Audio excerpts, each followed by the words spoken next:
Quand j'entends Guantanamera, pour moi, je rêve de vacances, je rêve d'évasion, je rêve de Joe Dassin, car finalement, Joe Dassin a tellement bien chanté l'évasion, les vacances, le soleil et Guantanamera qu'il est devenu, pour les jeunes, et pour nous qui sommes un peu moins jeunes, le symbole de ce que nous rêvons.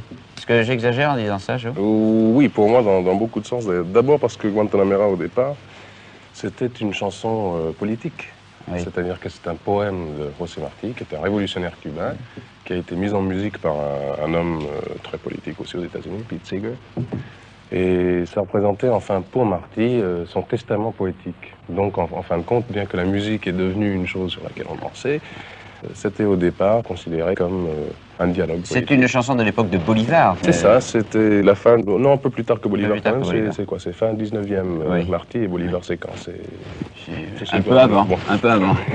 Je m'adresse à un ancien élève de l'université du Michigan, oui. Et je pensais qu'il aurait des précisions à me donner sur les dates exactes de Bolivar. Moi, c'est dans le lointain américain. En tout cas, cette chanson-là, je ne sais pas si c'est une chanson de libération, si elle est politique, mais pour les garçons que nous sommes, les habitants de cette vieille Europe pleine de brume, eh bien, il semble que ce soit un appel au soleil, à l'évasion, à la liberté. C'est peut-être ça le côté révolutionnaire de la chanson. Peut-être aussi, oui. Joe, c'est sûrement pas. Oui. En tout cas, je vais dire une chose. Pour nous, toujours dans nos brumes de la vieille Europe, vous êtes le voyageur. Vous êtes le garçon qui est sur les bords des routes de la vie, qui fait du stop et qui a la chance de voir une fée s'arrêter, le transporter de New York où vous êtes né, ouais. Je ne me trompe pas, à Londres, à Rome, à Paris, un peu partout. Vous avez visité le monde en étant tout jeune. Est-ce que c'est un avantage ou un inconvénient? C'est-à-dire que c'est une chose assez formidable quand on est suffisamment grand pour savoir ce qui est en train de se passer. J'ai fait la plupart de ces voyages quand j'avais 10, 12, 15 ans. Et j'étais à peine en mesure d'apprécier ce qui était en train de se passer. Oui, pour moi, ça représentait surtout... Non, pour moi, ça représentait le fait que j'étais dans une école un jour, que j'avais le temps de me faire 2 ou 3 petits camarades, et puis boum, je me retrouvais ailleurs, il fallait que je recommence. Oui. Évidemment, j'ai pu, avant l'âge de 15 ans, parler 3 ou 4 langues, ce qui n'est jamais... Ce qui est utile quand on veut passer son bachot à Grenoble. Je crois que vous avez passé vos 2 bacs à Grenoble. Oui, je les ai préparés à Genève, et puis j'ai traversé la frontière pour les passer. Bon, et ce qui est utile aussi quand on est un chanteur, aussi coté aux États-Unis qu'en France. Et quand on fait sa carrière en interprétant, on en reparlera si vous voulez, en interprétant des chansons dont la source est souvent l'Amérique et qui prennent un nouvel essor en France. Témoin, Excuse Me Lady, qui, si je ne me trompe pas, date du grand crack de Wall Street, aux environs de 29. J'espère qu'il n'y a aucune liaison. Entre le crack et la chanson. La chanson a été un succès. On va oublier le crack de Wall Street et qu'on va parler d'une valeur sûre, c'est Joe Dassin. Je suis confus. Heureusement que c'est pas la couleur. C'est vrai. Et puis je vais dire aussi une chose, c'est que la valeur sûre n'est pas devenue sûre du jour au lendemain, c'est le fruit d'une éducation. Et je ne sais pas si on va être d'accord, moi je trouve que cette éducation américaine que vous avez reçue est finalement meilleure que l'éducation européenne. Je crois qu'on est davantage en contact avec les réalités de la vie, non? C'est difficile pour moi de dire parce que je ne sais pas comment se passe une éducation universitaire en France. J'ai failli voir, mais je ne l'ai pas vu. Je vais vous dire en 2 mots comment ça se passe. On est enfermé dans un collège, on est en contact avec tous les classiques, avec tous les bouquins, et on ne sait rien de la vie. Il y a des barreaux aux fenêtres, on ne sort pas. D'une façon générale, ça se passe comme ça. Tandis que le garçon américain dans un collège ou une université, d'abord fait beaucoup de sport, je crois, et ensuite, la plupart du temps, même s'il a la fortune personnelle, on lui apprend à ce qu'est l'argent, la valeur de l'argent, l'intérêt de l'argent. On lui apprend qu'il faut en gagner, non? C'est pas tellement qu'on lui apprend, c'est qu'on lui permet, en fin de compte. Oui. C'est-à-dire que je sais qu'en ce qui me concerne, j'ai débarqué à Ann Arbor après la grosse crise d'indépendance que font tous les gosses, en fin de compte. Dans Michigan, ça. Oui, c'est dans le Michigan, au centre des États-Unis. C'était la seule université qui voulait de moi au mois de février. Les autres m'avaient demandé d'attendre jusqu'en septembre. J'étais très pressé de partir. Et bon, j'étais là avec 300 francs en poche. Il fallait bien que je fasse quelque chose. Alors j'ai attendu l'ouverture du bureau de placement de l'université. Ils m'ont dit, est-ce que vous savez faire la cuisine? J'ai dit oui, bien sûr. Parce que quand on accaparait, on dit oui. Surtout si vous aviez vécu un petit peu en Europe, en France, si vous étiez passé un peu partout. C'est pour ça qu'ils m'ont cru. Le fait est que je ne savais absolument pas faire la cuisine. Au bout de 3 mois, j'étais dému plongeur. Mais... Vous m'inquiétez beaucoup, parce que si vous n'êtes pas capable de faire la cuisine aux États-Unis, en France, ça ne doit pas être terrible. J'ai appris depuis, par nécessité, justement. Pas connexe, non, quand même, vous saviez faire les breakfasts américains. Ah non, mais ça c'est autre chose. Ça. Ah, parce qu'ils vous demandaient des plats cuisinés. Ah oui, bien sûr. De toute façon, comme je vous dis, j'ai pas tenu longtemps. Alors, si vous me permettez, Joe, moi je dis ça, c'est un bon point pour l'éducation américaine, et vous n'auriez étonné personne à l'époque, lorsque vous étiez étudiant à l'université du Michigan, si le soir, vous aviez été bonne d'enfant, par exemple, et vous aviez bercé les petits en chantant « Tout bébé a besoin d'une maman », non? À ce moment-là, Joe, qu'il est arrivé une chose que moi je peux considérer un peu comme extraordinaire. Vous, Américain, vivant dans votre université du Michigan, au centre des États-Unis, vous avez eu tout d'un coup un peu, peut-être était-ce l'influence de Brassens, peut-être à cause des chansons de Brassens que vous commenciez à chanter pour les étudiants américains, mais vous avez eu le mal du pays. Ah oui, oh là, oui, oui, beaucoup. C'était même pas une question de mal de pays, c'était... D'abord, il ne faut pas dire que j'étais américain, parce qu'à l'époque, j'étais déjà plus ou moins français, enfin, oui. De cœur tout au moins.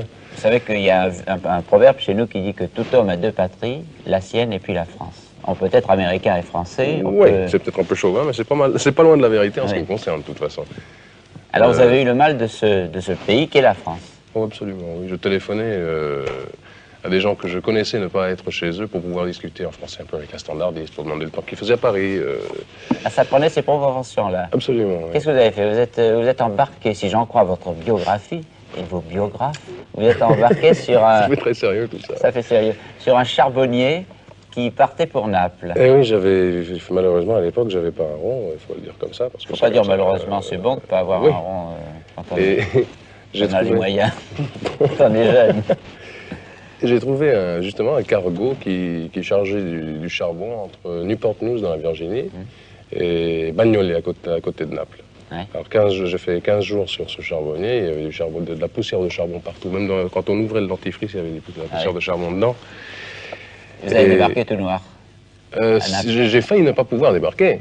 Parce que je suis arrivé à Bagnoli, il y avait un douanier qui était là qui a dit mais enfin on ne peut pas débarquer ici, il faut aller à Naples. Ouais. C'est qu'à 20 km. Je dis oui c'est 20 km mais le bateau n'y va pas. Il n'y a rien à faire, vous ne pouvez pas débarquer ici, on n'a pas les facilités pour faire débarquer les passagers. Ça fait 1h30 de discussion finalement. Finalement on débarque quand même. Et c'est votre nouvelle carrière de chanteur a commencé près de Naples. C'est un symbole. À Paris.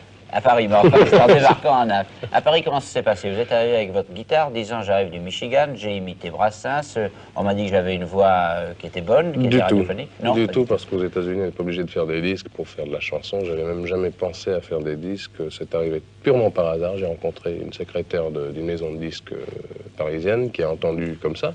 Oui. Je chantais pour amuser des amis et qui m'a téléphoné le lendemain matin.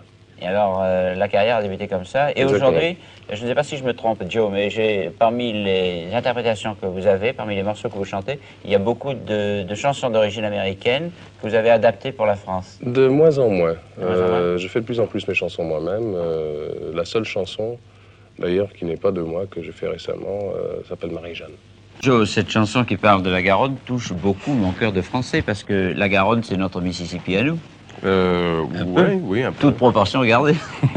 Enfin, le Mississippi, c'est le fleuve le plus long en France. Si je me rappelle bien, c'est le Rhône, non? Oui, c'est la Loire ou le Rhône. Je crois que c'est la Loire, non? Oh là là, qu'est-ce que vous allez recevoir comme lettre? Oui, qu'est-ce qu'on va recevoir? Enfin, le Mississippi est le plus long aux États-Unis. Mais c'est secondaire. Ce qui est important surtout, c'est que cette chanson, vos chansons en général, sont des chansons qui sont susceptibles de plaire à tous les publics, qu'on soit américain, qu'on soit français. Je sais que vous êtes le premier au hit parade au Cameroun, c'est quand même exceptionnel. Oui, ça j'étais assez étonné moi aussi. Mais ça, je trouve que c'est magnifique parce que vous symbolisez, enfin, finalement, les aspirations. Pas seulement des jeunes, on parle beaucoup des jeunes. Il faut plaire aux jeunes pour être un chanteur à succès. Mais enfin, de tous ceux qui vous écoutent, des moins jeunes comme moi et des plus âgés que moi. Moi, je crois que nous arrivons, c'est très important aussi, à un point où on va moins faire la distinction. Ça, c'est une musique pour jeunes et ça, c'est une musique pour vieux. Je crois que la jeunesse évolue de façon assez étonnante de nos jours. Voir ce qui se passe aux États-Unis, par exemple, et voir ce qui se passe également en France. Et je crois que finalement, une bonne chanson devrait éventuellement plaire à tout le monde. C'est ça, surtout que finalement, les gens de mon âge se considèrent comme étant très jeunes. Et les gens plus âgés que moi se considèrent comme plus jeunes encore que moi. Il n'y a plus de vieillesse finalement. Je sais pas, tout le monde se trouve jeune. Oui, et puis en ce qui concerne la chanson, il y a tout simplement le fait que, par exemple, le rythme maintenant est chose admise par tout le monde. Alors, à partir de ça, je ne crois pas qu'on soit obligé de répéter 12 fois le même refrain pour qu'une chanson plaise. Bon, mais en conclusion, Joe, moi je veux dire une chose, c'est qu'il y a des bonnes chansons et des mauvaises chansons. Quel que soit le public, quelle que soit l'époque, les bonnes chansons restent les bonnes chansons. Je pense. Hein? Et la jeunesse, c'est toujours la même, mais je crois même qu'elle était plus dissipée de l'époque de nos parents, si on en croit les Dalton.